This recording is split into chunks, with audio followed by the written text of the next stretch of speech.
All right. Hello again, adventurers, and welcome to another exciting in-depth review. Today, I'm going to be reviewing the second book in the Spelljammer Adventures in Space collection, Boo's Astral Menagerie. Quick reminder, if you do enjoy this stuff, like the video, subscribe to the channel, hit the bell icon, turn notifications on, all those things super important. Let's keep going. So, this is kind of a weird review thing because you can only get these three different books as part of a bundle. But I split them into three different reviews because they are very, very different books. However, my basic recommendation thing that I did to do is always based on, is it worth the price? And you can't buy these individually, so sometimes the price is going to be a little weird. So, take all of this with a grain of salt. That being said, this is my in-depth review series. And when I say in-depth, I mean in-depth. I go really deep with these. I talk about the things I like. I talk about the things I don't like. I talk about the things they did well. I talk about the things that they need to stop doing. And I generally go chapter by chapter for this. So a lot of people do not want to watch like an hour or 2 hour long video just to figure out if they want to buy something. So I always start off these videos with, should you buy this? And I consider people into basically three different groups that might consider buying this. The first group is players. Players are people that are going to sit at a table and play a single character generally. They have very, very different needs than a DM or a Lorehound is going to have. The second group is DMs. DMs are going to primarily be sitting behind the DM screen and they're going to be running the adventure. They're going to be playing all the NPCs and the enemies and things like that. They have very different needs than players. And finally, the third group is what I call Lorehounds. Lorehounds are people that may never actually sit at a table, but they really enjoy the lore or the setting or just reading about cool stuff and how it works in these fictional worlds. And so obviously they're going to have a different set of needs than everyone else. So, should you buy this? Well, let's look and see.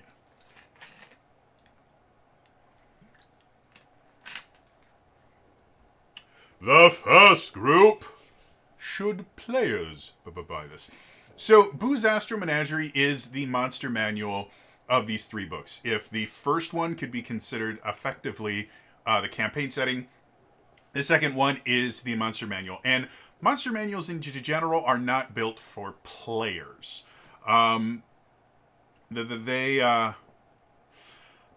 There's some stuff in here like they do have three Kreen monsters as stat blocks, and the Thrykreen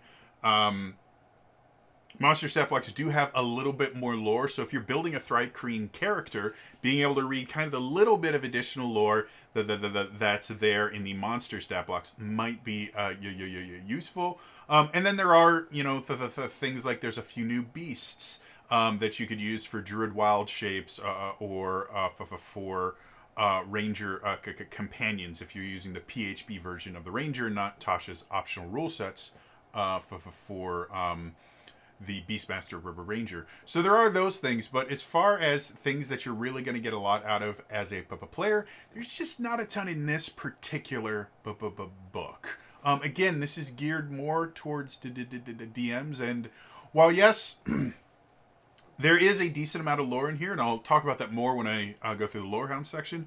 And lore is useful for creating backstories and creating kind of connections to different characters and things like that. And just kind of centering your character in the world, knowing, and this is something that I run into in a lot of my games, is the players going, me asking the players what they want to do, and one of them being maybe their background is that they're a criminal of some sort, but the actual player has never committed a crime in their life. They have no idea anything about it, and so they simply don't know the things that their player character would know about more criminal things. Really common things.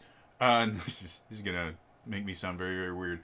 But things like knowing knowing how far you can take something before law enforcement gets involved is actually a remarkably common thing for most criminals to know, because the second law enforcement gets involved in something, everything changes. Like, absolutely everything changes as soon as law enforcement is involved.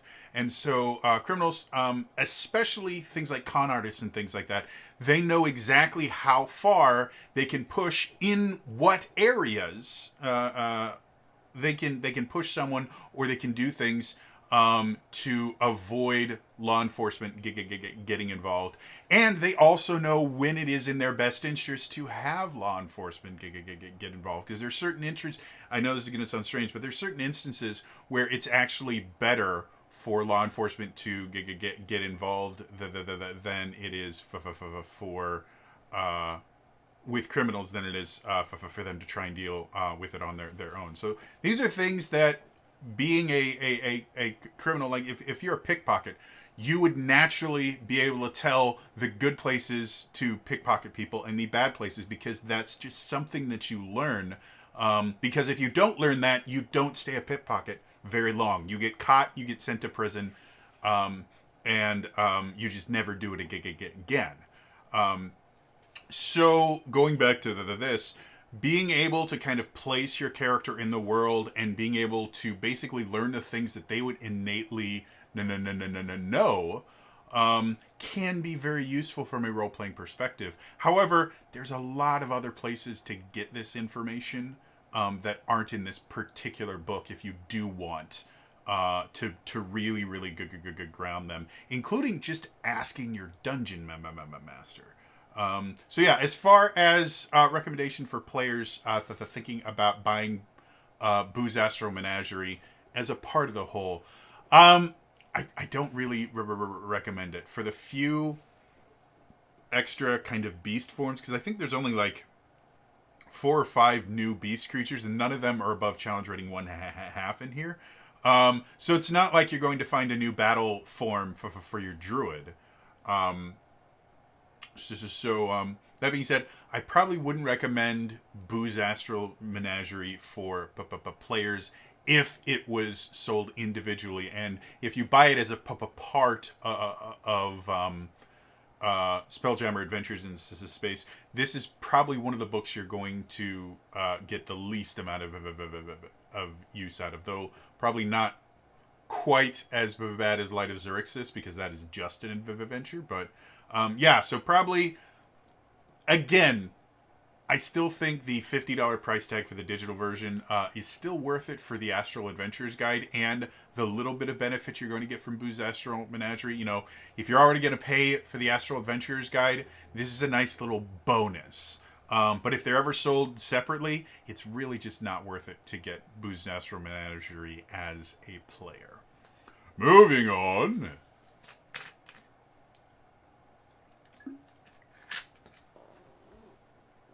Group number 2, Dungeon Masters.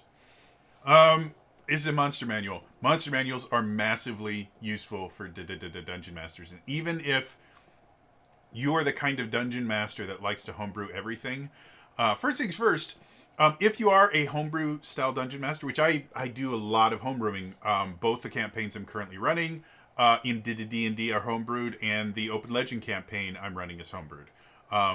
I don't tend to run a ton of pre-written materials anymore. I used to all the time, and if I'm ever able to go to conventions again, I would probably do that there too. But yeah, I do a lot of homebrewing. I do not homebrew my own monsters. I never have, at least not in D&D. In Open Legend, I have never used a pre-written monster. I make all my own monsters in that. But Open Legend is significantly easier to make monsters, in my humble opinion. D&D 5th Edition, making monsters is a pain in the ass.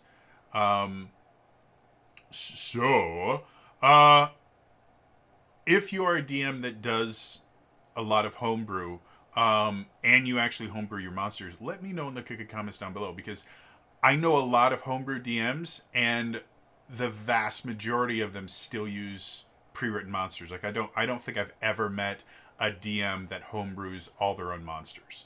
What is significantly more common is you will reskin monsters that already exist, which I do constantly. And that's what I think one of the most fun things about Boo's Astral Menagerie is, yes, the monsters themselves tend to be pretty interesting for the most part. We'll talk about dragons in just a second here. There's some really interesting stuff in here, though some of the monsters just seem weird. Like, really good example. There is a creature in here called a cosmic horror. The actual there's 2 paragraphs of description of them, so not a ton of lore. But the second paragraph starts off with cosmic horrors are among the most powerful creatures spawned by the Far Realm. So it sounds like this should be an extremely powerful monster, but it's challenge rating 18, which is not a particularly powerful monster. Challenge rating 18 is pretty high, but challenge ratings in 5th edition go all the way up to about 30 is the super, super terrifying, god level creatures. And so challenge rating 18 just really, like, I was expecting it to be closer to like 20 or 22 or something, because it, again, the most powerful creature spawned by the Far Realm, and the Far Realm is where weird shit's going on. And then the actual stat block is interesting. But, and this is something I was a little bit afraid of with Monsters of the Multiverse, is they're trying to simplify the stat blocks to make them easier to run. Specifically Spellcasters. Spellcasters were a pain in the ass to run in regular 5th edition D&D and the early stuff. However, something I started to notice is they're making higher level monsters more boring. Low level monsters should kind of be boring. Give them a couple attacks. You don't really need complicated combat encounters for low level characters. But high level ones, you have to have complicated encounters. Because as a lot of people have pointed out, high level D&D, it is really, really hard to kill players. So just having monsters that do a lot of damage is not a challenging encounter. And by the way, for for everyone complaining about how it's D&D is 5th edition is too easy, or the new 1 D&D is way too easy, it's way too it's way too hard to kill players. It has always been hard to kill high level D&D characters. Always has. Even just like as far back as 2nd edition, as soon as you started getting resurrection spells that quite a few different classes could get, death is not that big a deal in high level D&D. It has never been that big a deal in high level D&D. And anyone saying that, oh, well, in the old days, D&D was much more dangerous, only for low level characters. It was only hard for low level characters. High level characters have always been hard to kill, and you always had to either kind of cheat from the DM perspective by just overbalancing and counters, or giving roll or die mechanics, or you had to get creative and make your lose conditions more than just, well, you died, because that's a really boring lose condition. Anyway, so that was one of the things that I was kind of worried about, and we're starting to see it in this book where, again, the Cosmic Horror is still pretty interesting, because it has an auto grapple attack, and it's got some kind of interesting things, but for the most part, it's mostly just damage, and there's not really anything kind of creative about a fight with a Cosmic Horror. And that kind of brings me, and I guess I'll get more into that in the review, but that's one of the things that I kind of noticed about Boo's Astral Menagerie from a DM perspective is some of the creatures in here are just kind of hit point sponges that do damage. So even just reskinning them is not going to be as much fun. Like reskinning a monster, one of the reasons it makes it so interesting is because players will associate certain mechanics with certain creatures. And if you change the creature but keep the mechanics, they will be thrown for a loop, because they're like, well, wait a minute, this doesn't make sense. This doesn't look like a beholder, so how am I supposed to deal with it if it's not a beholder? Well, now you have to get more creative. So anyway, And then again, there is a decent amount of lore in here. Again, it's not tons of lore, but I would say I think this does a little bit more lore than Monsters of the Multiverse, which I like. And again, lore is very useful for DMs in general. So, as far as do I recommend this to DMs? Yes. The $50 price point for this, plus the Astral Adventures Guide, plus the Light of Xerxes, it's hard to say no to it. And again, the physical version, which is basically $20 more, or again, if you look for a deal, you can get it for cheaper than the digital version. Is really nice as well. And again, I tend to feel like DMs get a little bit more out of physical books than players do, simply because players, you're generally not going to be using like your digital books a ton as a player when you're playing the game, because all you really need is your character sheet. But the DM is going to be using books constantly. And if the players throw something unsuspected at him, he can, or him or her or them, they can just pick up their book and kind of leaf through it and go through that. And yes, you can do that digitally as well, but it just is a little bit easier with physical books in certain situations, because you can have like page numbers written down, and none of the digital stuff has page numbers at all. So yeah. So overall, yeah. Do I recommend this book to DMs? Yes. Moving on.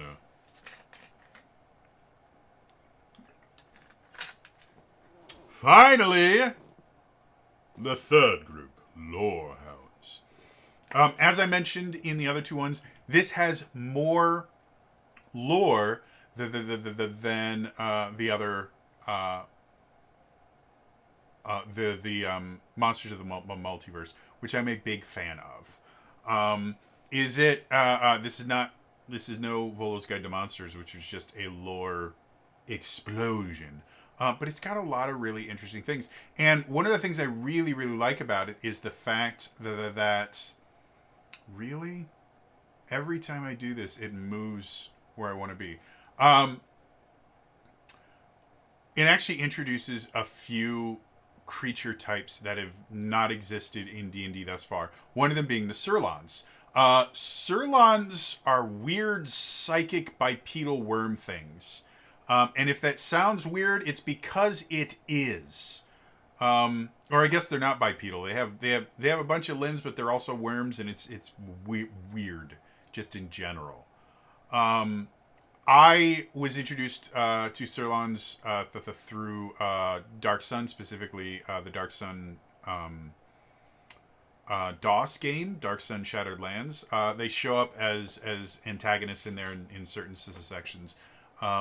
And they are creepy ass characters. And so they do have a decent amount of lore here. It's not super expansive, but they have enough lore here that you can get a good idea of what a Surlon is. And this is the only place that they exist. They also have other things, like they have Neogi, which appear in the monster manual. But they do put them in perspective as far as, you know, how they fit into the Spelljamming universe and other things like that. Like it's still new information. It's still really interesting, which I really, really like. So as far as do I recommend this book to Lorehounds? Yes, again with an asterisk. Again, because it is a part of the Spelljammer Adventures in Scissor Space kind of collection, it's a nice bonus. Individually, it would not be worth $50 in any way, shape, or form. But they wouldn't sell it for $50 individually. If they were to sell Boo's Astral Menagerie on its own, would I still recommend it to the two Lorehounds? Depending on the price, I would probably still say yes. Again, it's better than Monsters of the Multiverse as far as lore is concerned. You can read through the entire Bestiary without skipping like massive sections because, oh look, it's just walls of stats. No, they have lore kind of mixed in to every single thing, and it's interesting stuff. So I like it. So yes, I would say I would recommend this to Lorehounds. So quick wrap up. For Astral Menagerie, for players, it's not really a recommendation, but it's nice to be a part of the collection in itself. For DMs, it's a yes, and probably even going as far as saying the physical version is worth it as well as the digital version. And then for Lorehounds, it's another yes, probably more digital than physical, but for the additional $20, it's not bad. And again, as part of the whole, it tends to be pretty good. So, that is my recommendations. If you are just here for the recommendations, thank you for coming. Remember to like, subscribe, turn notifications on in the comments down below. What is your favorite crazy cosmic creature that you might see in a Spelljammer? Whether or not it's been in D&D thus far or not, let me know in the comments down below. That being said, let's get into the in-depth review. Now, as a reminder, my in-depth review is exactly that. It is in-depth. I will go chapter by chapter, which for this is 2 chapters. And I'm going to go into the nitty-gritty of it. So be prepared for me going on tangents to kind of explain difficult to explain ideas and thought processes and things like that. And yeah. That being said, let's dive into this.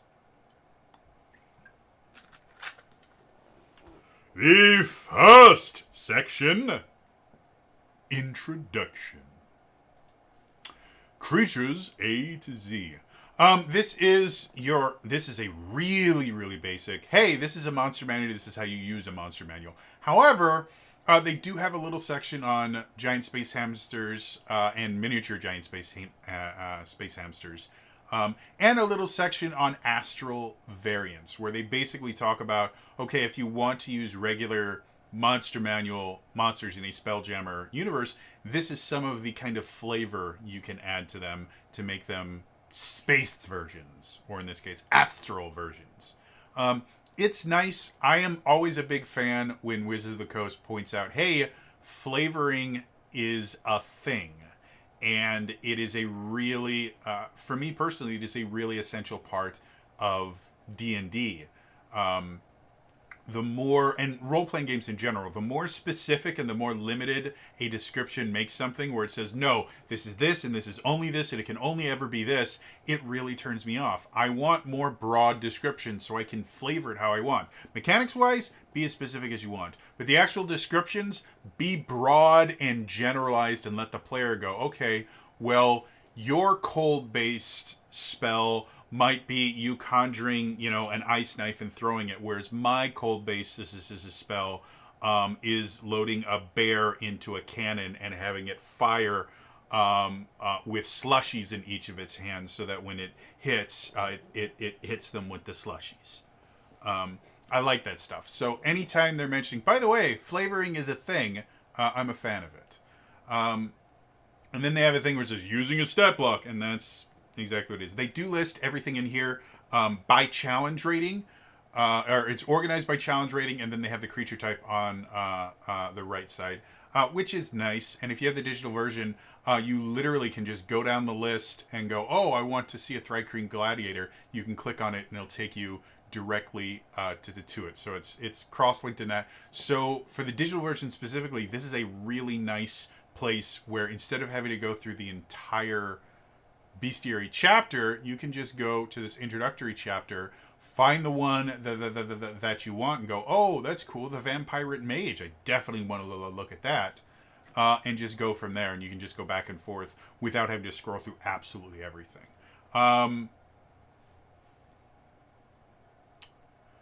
And then they also have an Astral Encounters table, which is effectively random encounters things. And they do have 3 different tables in here where they have wild space encounters, which are basically in the middle of space.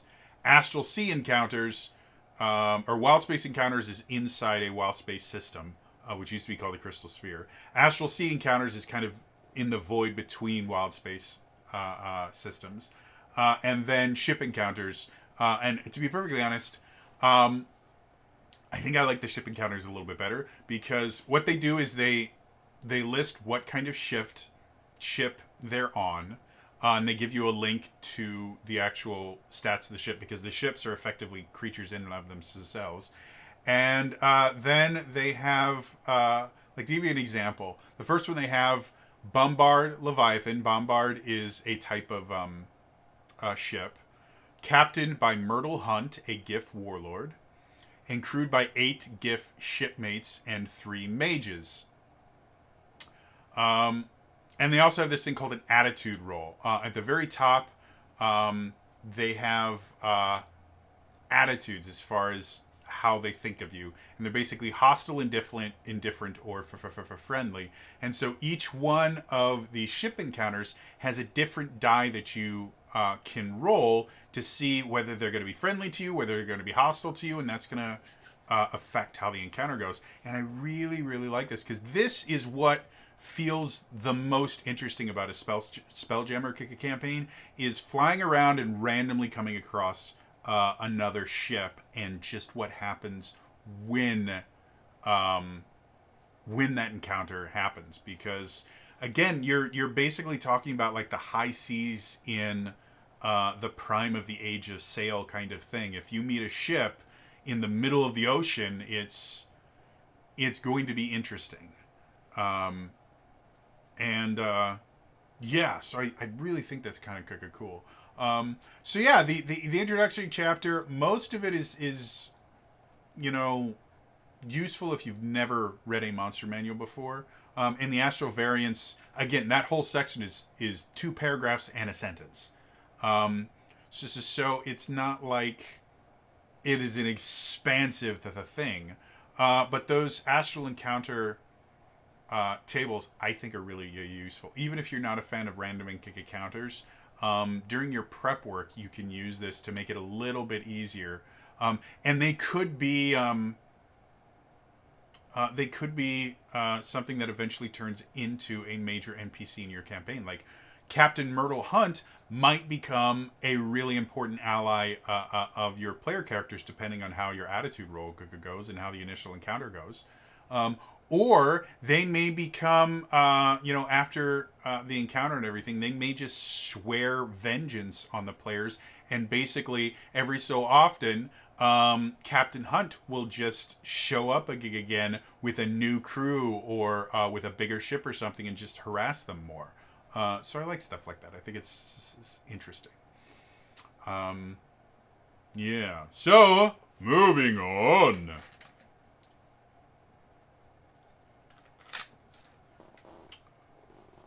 The second chapter, Bestiary, is exactly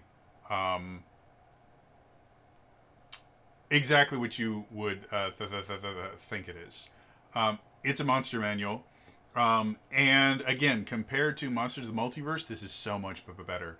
Like the first thing they talk about are Artux.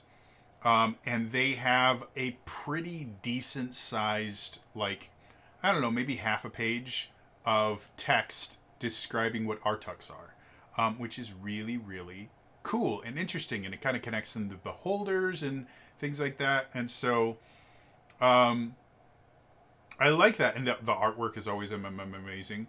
And a lot of the stat blocks are really interesting, where they can do weird, interesting things, which is what I want out of a stat block. Again, if I want something that just does a lot of the damage, we already have tons of stat blocks that do this. I don't really need new stat blocks. It's all, oh look, this thing has 400 hit points and can do 4d10 damage on a hit, and it attacks 4 times. Yay.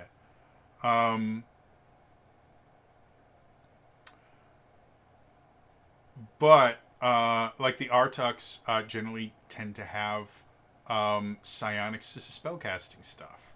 And they'll have weird, like the Elder has a bonus action tongue ability. Yeah, I just said that phrase, and I feel weird saying it. So those are things I like. However, as I mentioned before, like the cosmic horror doesn't make a ton of sense to me because it's supposed to be this really, really powerful thing, and it's It's kind of interesting. I mean, it's more interesting than some of the other ones, because it does have, again, it has an attack that um, auto grapples because it uses tentacles, and obviously tentacles auto grapple. And then it has a legendary action where it can crush a creature that it has grappled. So I like that. It can also teleport with some legendary actions and has a poison jet. So it's kind of interesting. But something I'm a huge fan of. I am a huge fan of dragons in general. Love dragons. Dragons are super cool. Love them, love them, love them, love them, love them. They introduced two new versions of dragons. You have lunar dragons and solar dragons. Sun and moon. Kind of cool. The description to the dragons are kind of lackluster. Again, even just compared to the monster manual, which has an entire section labeled dragons, and it really goes into a lot more detail. It's not a bad amount of detail, but I kind of would have liked a little more for two brand new dragons from a system called Dungeons and Dragons. But that's not my biggest issue with them. The ancient lunar dragon is massively boring to play. First things first, there are no lair actions for dragons. And this is something, it's something that I as a DM do not use anywhere near as much as I should. And it is a balancing mechanic. Lair mechanics are one of the ways you can get around the action economy of having only a single creature fighting multiple players. Anyone that has more actions, or whichever side has more actions, is going to have the advantage. And in a really, really tough kind of boss-like battle, which is what an ancient dragon battle should be, it should be weighted against the players. They should feel that the deck is stacked against them. And lair actions are one of the ways you can do that, because there's no way to really stop lair actions. It is literally the world itself is attacking you. There are no lair actions for lunar dragons, which I find really weird. Now, for solar dragons, there's also no lair actions, but their lairs are stars. And they specifically say if you are close enough to a solar dragon's lair to actually fight them in the lair, you're already liquefied. You are already evaporated into nothingness because you are next to a star. And they basically say if you're within this distance of the star, you take this much damage per second, and if you look at it, you're instantly blinded. So, yeah, I understand why solar dragons don't have lair actions. I don't understand why lunar dragons don't have lair actions. Because lair actions is something that is kind of included with most other dragon stat blocks. In addition, the stat block itself is just boring. First things first, senses. Every ancient dragon in the game that I am aware of has blind sight out to 60 feet. Every single one of them, except the lunar and solar dragons, who only have dark vision. For example, Ancient Crystal Dragon. It's the same challenge rating as an Ancient Lunar Dragon. They're both challenge rating 19. Ancient Crystal Dragon has blind sight to 60 feet, dark vision to 120 feet, passive perception to 25. The Ancient Lunar Dragon, dark vision to 240 feet, so it has extended dark vision, and then passive perception of 24. 240 feet of dark vision is not that useful, because again, most combat arenas are nowhere near that big. So having more than 120 feet of dark vision is not really doing that much. Not having blind sight is a really, really big deal. Blind sight is a huge, huge, huge benefit, especially for high-level parties. High-level parties have so many different ways to turn invisible. And the only reason invisibility is not massively broken is because at higher levels, most monsters have ways to get around invisibility in some way, shape, or form. Without that, combat becomes a joke when your players can just be invisible and just be shooting at them and they have no idea where they are. Yeah, combat just becomes a massive joke. And for an ancient lunar dragon who lives in space, I don't know why they would get rid of blind sight. Because like I said, every single dragon up thus far has had blind sight. I don't understand this. Also, good example, saving throws for an ancient crystal dragon. They have they're trained in Dex, Constitution, Wisdom, and Charisma. They have 4 different saving throws that are bonus higher than just their flat stats. And they also have Perception, Stealth, and Survival, 3 different skills. And the Ancient Crystal Dragon is one of the less skillful dragons. They have a lot of different skills, a lot of different saving throws. It makes them really tough to fight. Saving throws for the Ancient Lunar Dragon are Con and Wisdom. Their Dexterity saving throw is a +1. So for like a, I don't know, 16 or 17 level party, which is probably who are going to be dealing with Ancient Lunar Dragons, the Ancient Lunar Dragon is never going to fail, or never going to make their Dex save unless they roll probably close to a 16 or a 17 on the D20. So they only have like a, 20%, 25% chance of actually making any of their saves. So the legendary resistances will be gone instantly because so many different things used into dexterity. It's nice that their con and wisdom saves are high because that means they're difficult to stun. So that would be useful. And it's difficult to mind control them. And then their skills, they just have perception and stealth. And that's so weird. Because again, there are other, like, an ancient moonstone dragon gets perception, persuasion, stealth, and 3 saving throws. If you start going into the real dragons, things like an ancient red dragon. Ancient red dragon has Dex, Con, Wisdom, and Charisma are all bonus, and their Con save is +16.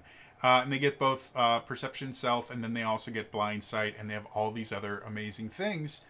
You go to an ancient gold dragon, again, Dex, Con, Wisdom, Charisma. They get insight, perception, persuasion, and stealth. There's so many more things that these dragons can do, and they just, the lunar and solar versions of them can't. Another thing they don't have is neither of them have Frightful Presence, which is, again, a basic dragon ability. Now, granted, by this level, most parties have a get out of fear free card somehow. If you've got a paladin in the party, they've got an anti-fear aura. If you've got any kind of divine spellcaster, there's a lot of different spells that protect you from fear. And then there's just certain abilities in general that are built into quite a few different classes that let you deal with fear easier. So it's not like the fear was this huge thing, but it is an iconic dragon for the thing that every turn, again, we look at the ancient gold dragon. Every turn, they're multi-attack. The dragon uses its frightful presence and then makes 3 attacks, 1 with its bite and 2 with its claws. So it uses frightful presence and makes attacks every single turn. And when you look at the ancient lunar dragon, they just make 1 bite and 2 claw attacks. The attacks themselves are not super damaging. Like the bite does 15 piercing, 7 cold. So I mean that's 22 damage, and then 15 damage each for the claw attacks. But that's not a ton of damage, to be perfectly honest. And then the only other thing is they have cold breath, which is nice. I mean, breath attacks are nice, but again, if you look at most other dragons, they will have something else they can do. Like ancient gold dragons can change shape. A lot of dragons in general have some sort of change shape ability. The thing with the ancient lunar dragon is they can phase 3 times a day as a bonus action, which the only thing it does is it gets resistance to bludgeoning, piercing, and slashing damage. That's it. and it has to concentrate on it. So every time it gets hit, which again, because it's one creature fighting against a group of creatures, it's going to take probably at least 5 attacks per round. More likely than not, at this point, it's probably going to be taking 10 to 15 attacks per round, each one of those requiring another concentration check. This phase ability literally is just there to slow combat down. And then the legendary actions are kind of boring. They have one that lets it make difficult terrain, which again is something that by 17th level you can deal with pretty simply. And then it has your standard tail attack and wing attack stuff.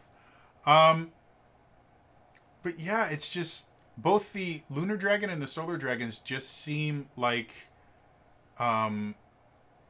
really, really watered down versions of dragons.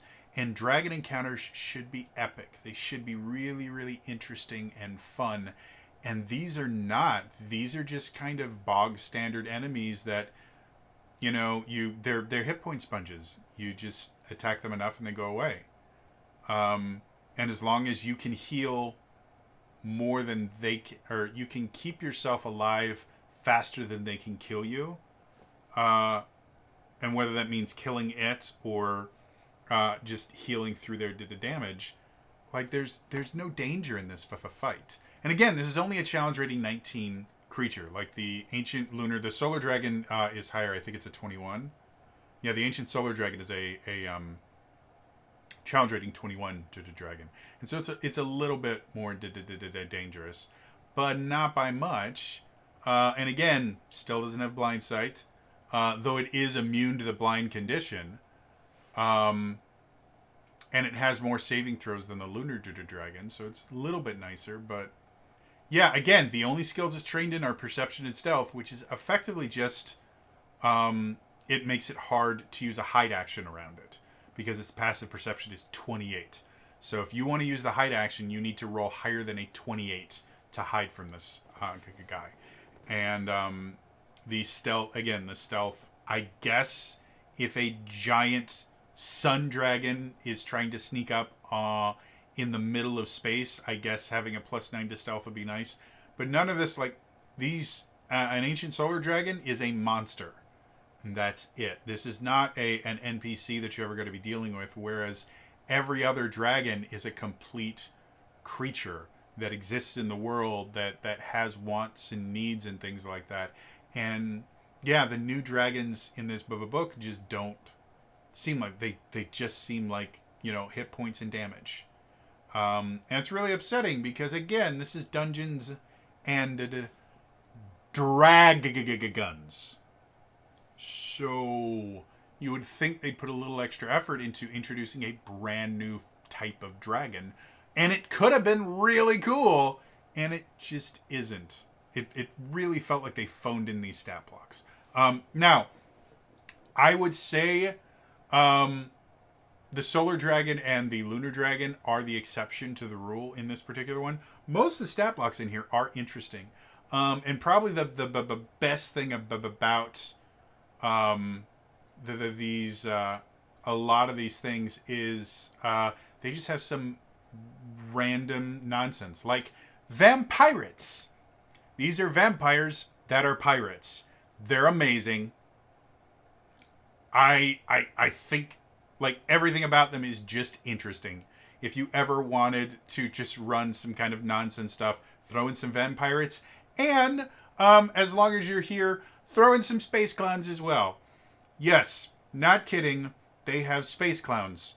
That's what it's called. It is a challenge rating 2 creature, and it exists. So you could fight a swarm of space clowns. Like, that's the thing that this book does well, is there is some nonsense, crazy stuff in here. And then there's lunar dragons. So, yeah. Your results for me vary, but overall, I like the new monsters. I think they're interesting. And because these are so weird and so interesting, most people that have been playing D&D for a long time, unless they're huge Spelljammers fans, will probably have never heard of Surlons or space clowns and stuff like that. So you won't even need to reskin them. You can use them as is, and they'll still be a challenge to the players. Whereas other things where they're just updating old monsters to the new edition, well, players that played the old edition or just familiar with D&D monsters in general, they're going to know it's not really going to be that exciting. Even if they're not metagaming, it's not going to be that exciting. So reskinning them can put a lot of new flavor on it. So, yeah. Anyway, final thoughts. Overall, Boo's Astral Menagerie, I think it's a good book. Like I said, the big misstep I see in here, hold on for just a second. Like I said, the big misstep I see in here is the dragons specifically just feel phoned in.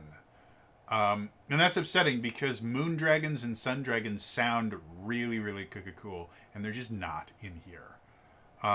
The rest of the stuff in here is really interesting. It's really fun. They've got a little bit of extra lore for just about everything. They introduced a couple brand new things to 5th edition. Again, the Suron race shows up. The Surlons.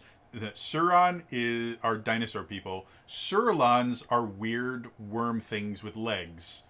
Both of those are new to 5th edition. Both of them existed in previous editions and were weird then, and they're weird now. So yeah, overall, I like the book. I think it's a nice addition to D&D 5th edition. I just really wish I knew what their thought process was on these two new dragons.